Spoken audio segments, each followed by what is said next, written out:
Assalamualaikum warahmatullahi wabarakatuh. Selamat pagi anak-anak.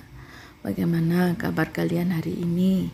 Semoga semua dalam keadaan sehat walafiat.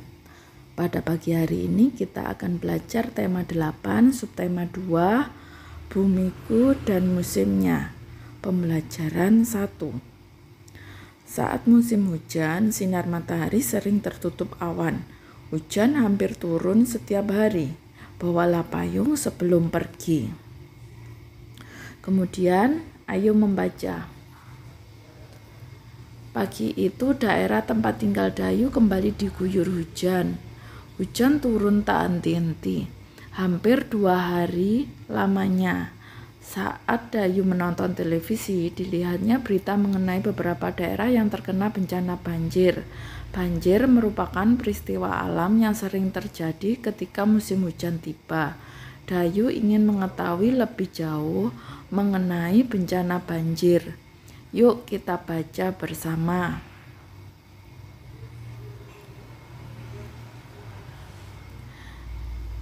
Simaklah bacaan yang akan dibacakan oleh gurumu. Cermati informasi-informasi yang disampaikan dalam bacaan tersebut.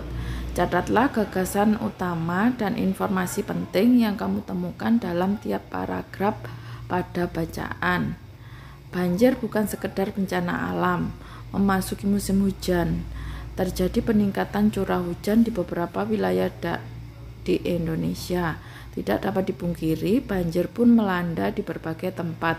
Berbagai faktor penyebab banjir berulang dari tahun ke tahun.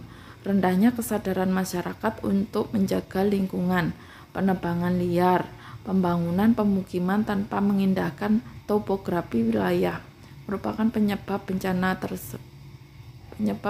tersebut. Pendangkalan dan penyempitan badan sungai menyebabkan sungai meluap. Hal ini dapat disebabkan oleh faktor alam. Namun ada pula ulah manusia yang mempercepat terjadinya hal ini. Menjamurnya rumah di bantaran sungai, misalnya. Permasalahan ini sering terjadi di kota dan yang berpenduduk padat. Di sisi lain, penertiban pemukiman liar di bantaran sungai juga menjadi kesulitan pemerintah daerah sepanjang waktu. Dari tahun ke tahun, warga yang tinggal di bantaran Sungai Ciliwung, Jakarta harus selalu siaga ketika curah hujan mulai meninggi. Luapan sungai dapat terjadi sehingga ketinggian 1-2 meter di dalam rumah. Bukan hanya barang yang harus diselamatkan, nyawa pun menjadi taruhannya. Sudah diperingatkan bahwa pemukiman di bantaran sungai sangat beresiko tinggi, curah hujan tinggi, namun tetap saja mereka kembali ketika banjir telah surut. Tumbuhnya pemukiman liar di bantaran sungai mendorong penyempitan badan sungai. Aktivitas harian warga seperti mencuci dan membuang sampah di sungai juga semakin mempercepat pendangkalan sungai. Di Manado, Sulawesi Utara, rawan banjir dan longsor justru terjadi akibat pembangunan kota yang tidak mengindahkan topografi. Sebagian besar wilayah Manado terdiri atas perbukitan, sementara wilayah daratan dengan permukaan datar sangat terbatas luasnya. Sejalan dengan pertambahan penduduk, banyak bukit dan lereng kemudian diubah menjadi perumahan. Membaca sekilas dilakukan dalam hati atau tanpa suara untuk menemukan gagasan utama. Gagasan utama disebut juga ide utama atau inti dari sebuah paragraf. Gagasan utama dalam paragraf dapat ditemukan di awal, tengah, atau akhir paragraf.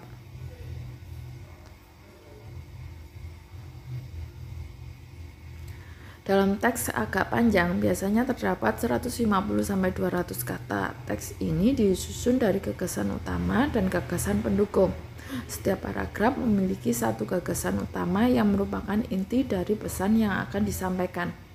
Beberapa gagasan utama paragraf dapat dijadikan dasar untuk menemukan pokok pikiran dari suatu teks. Oleh sebab itu, sebelum mencari pokok pikiran dari suatu teks, temukan dahulu gagasan utama setiap paragraf. Presentasikan di depan kelas gagasan utama dan informasi penting dalam setiap paragraf. Sebelum presentasi, tuliskan terlebih dahulu gagasan utama dan informasi penting pada tiap paragraf di peta konsep yang disediakan di bawah ini. Banjir bukan sekedar bencana alam. Untuk paragraf 1, gagasan utamanya dan informasinya penting dapat kalian tulis. Demikian juga paragraf 2, 3, dan 4.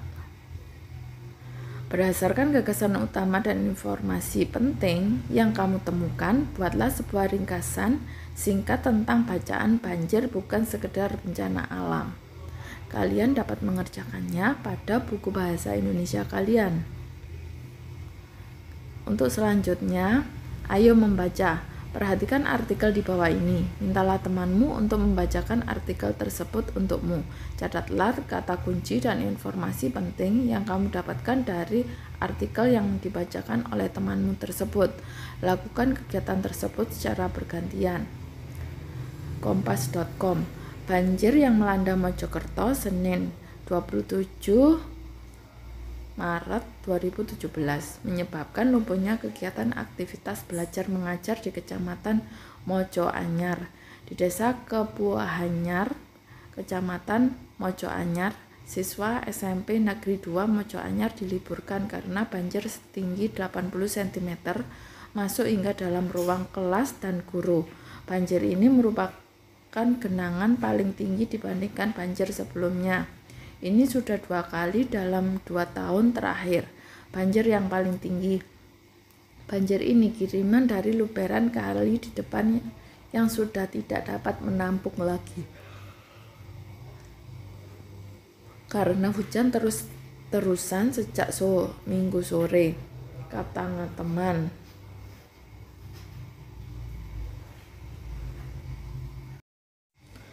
Kata Ngateman, penjaga SMP Negeri 2 Mojo Anyar Senin. Selain di SMP Negeri 2, aktivitas belajar mengajar juga diliburkan di SD Negeri Gebang Malang 1, SD Negeri Gebang Malang 2, dan SMK Negeri 1 Mojo Anyar. Banjir di Mojokerto disebabkan hujan deras selama 2 hari berturut-turut hingga Minggu 26 Maret 2017 malam.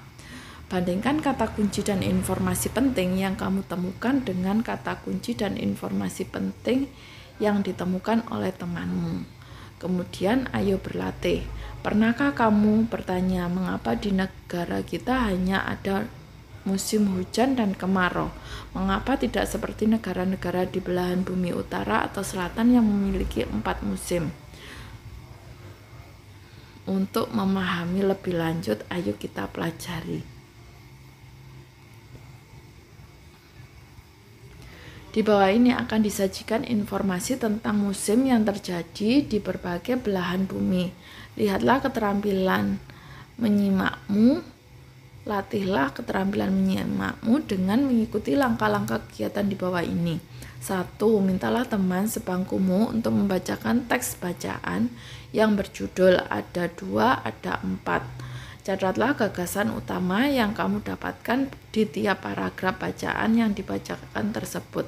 3. Bacalah kembali dalam hati bacaan yang berjudul Ada 2, Ada 4 dan garis bawahi gagasan utama yang kamu temukan di tiap paragraf. Cocokkan gagasan utama yang kamu dapatkan dari bacaan yang dibacakan oleh temanmu dengan gagasan utama yang kamu dapatkan ketika membaca bacaan dalam hati. Apakah ada persamaan? Apakah kamu menemukan perbedaan? Lakukan kegiatan ini secara bergantian dengan temanmu. Ada 2, ada 4. Mungkin kamu pernah bertanya di dalam hati, mengapa di Indonesia hanya ada musim hujan dan musim kemarau, tidak seperti negara subtropis yang memiliki 4 musim. Keempat musim di negara-negara subtropis tersebut adalah musim dingin, musim gugur, semi, gugur, dan musim panas. Pada musim dingin, tanah diselimuti salju seputih kapas. Pada musim semi, bunga-bunga bermekaran dengan indahnya. Saat musim gugur, daun daun berwarna kecoklatan, coklat keemasan, kemudian berguguran dari batangnya. Ada pula musim panas saat jangka waktu siang hari berlangsung sangat lama dari malam hari, bahkan dapat berlangsung hanya selama 4-5 jam saja. Perbedaan musim di negara-negara tropis terjadi karena ketika mengorbit poros bumi dalam keadaan miring. Pada bulan Desember, saat poros di belahan bumi utara mengalami kemiringan terjauh dari matahari sehingga sedikit mendapat sinar matahari. Akibatnya terjadi apa yang kita kenal dengan musim dingin. Di sisi belahan selatan pada waktu bersamaan terjadi musim panas. Sementara di bagian tengah poros bumi, yaitu bagian yang dekat dengan garis ekuator, poros tidak terlalu mengalami kemiringan. Banyaknya sinar matahari cenderung stabil sepanjang tahun. Pada bagian bumi ini, arah dan kecepatan anginlah yang berperan mempengaruhi musim. Angin terjadi karena perbedaan tekanan udara. Baik 2 maupun 4 musim adalah sama-sama karunia Tuhan Yang Maha Esa. Semuanya harus kita syukuri karena menjadikan tempat-tempat di muka bumi ini sempurna dengan ciri khasnya masing-masing.